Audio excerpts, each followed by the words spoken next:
very traditional hot rod in some ways. So it's kind of chopped top, very low. But the difference here is it's got a 7.3 litre Ford diesel engine, which is very different to what you normally expect to find under the hood of a car like this. It was built by a guy called Mitch Allreed, and it won the 2018 first round.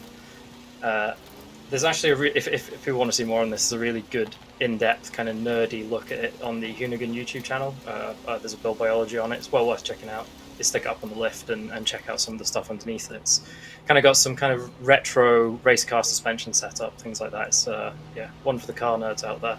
I really like this one, and the kind of patina on it. The owner is adamant on keeping. It gets left outside. It's not a babied car in any way. So yeah, this one's really nice. A bit wide for parking in the UK though. Is that a skull on the back as well? It is, yes. I mean, it wouldn't be a hot rod with that skull somewhere on it. I love it. I want 10. So should we move on to the next one? Yeah, just the Chevy Love. This is a really nice story, actually. So this was built by somebody who, I can't remember his name. His brother used to own this car. It was a show car many years ago, but he sadly passed away, and he made it his kind of bucket list thing to restore the car back to its former glory. And then he took it to the Hot Wheels Legend Tour, and it won round 2 in 2019. I really like this thing. I love it when anyone sticks an engine in the back of a pickup truck. Taking a very, very useful car and then putting the engine in the back of it, there's just something really naughty and very Hot Wheels-like. It's a very toyish thing to do. Yeah, I really love this one. It's the engine, for those curious, is 392 supercharged Hemi. And then, again, kind of typical with hot rodding, it's running a lot of suspension from a Corvette underneath it. So it's doing its best to try and handle well, considering all the weight is on the back axle with that awesome big engine. So we can probably jump on to the next one. In a similar fashion, this one, engine sitting in the middle of it, nice and exposed, very toy-like. This is the International Harvester. International is a new brand to Forza. It was a brand that kind of came about in the early 1900s. It's since moved on to be other things. This one started out life as a truck, as you can see. And then the owner amazingly built this in 3 months. I just can't even comprehend a build like this taking 3 months. For me, I have projects that have been sitting on my drive for years, so months is incredible. And then it's also got that giant rear wing on the back of it just to help balance out the looks of it. And then, yeah, again, following on from a similar theme to the previous one, it's a blown V8, a supercharged V8 in the back of it. This time a small block Chevy, which is very much a common engine used in hot rodding. I really like this one. It's again, it's taking that purposeful utilitarian car and making it into something very, very special and very toy-like. And then next up, we have this. This is a Studebaker, which it's loosely a Studebaker. It's Studebaker by name, and I think there's like 3 components on this one from the original car, one of which is the windshield. The rest of it's coming from other things, so there's 1960s Dodge in this, there's Chevy Corvette, and one of my favourite details, on the back you can see the what looks to be the trunk opening, and that's actually from a 1980s Audi. This was built as somebody's dream car, and it took them 15 years to fully realise it and get it to the point of being on the road. This won round 8 in 2019, I think it was.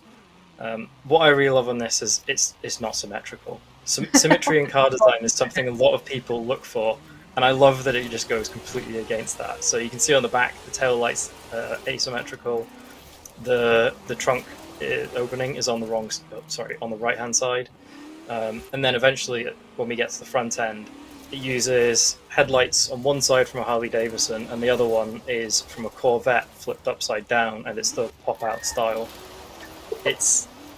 This one, it just looks like a toy, like in every way. You can imagine a 9-year-old drawing this, as something that they imagine. There it is. Look at those headlights. It's just fantastic. So if we want to move on, So this is a Nash Metropolitan. Again, this is another 50s car. Nash is another new to Forza brand. They were around from the early 1900s and eventually disappeared around 1957 when they became part of AMC. I love this one as well. So this was I think this was the 2019 overall winner. So this will be getting made into a Hot Wheels. This is really a toy to me. The way the wheels stick out, the dice on the carburetor on the front of it. It's very much form over function. I absolutely love it. Up front, we've got I think it's 300 horsepower small block Chevy, which for these tiny little 165mm wide tires is great because it just roasts them, so it slides everywhere.